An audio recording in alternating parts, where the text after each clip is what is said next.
Trái nhung thao mù lúc xí hở chỉ tiêu trò lò đùa. Có lúc bê chê cụ nhị trên dùa tứ chỉ hù là tàu bó cho tàu đuôi chồng.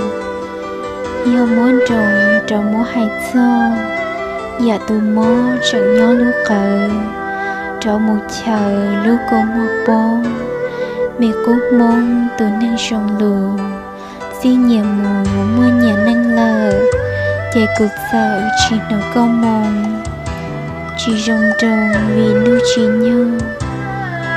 Cho nu nò lò lợi tứ dùa đồ to.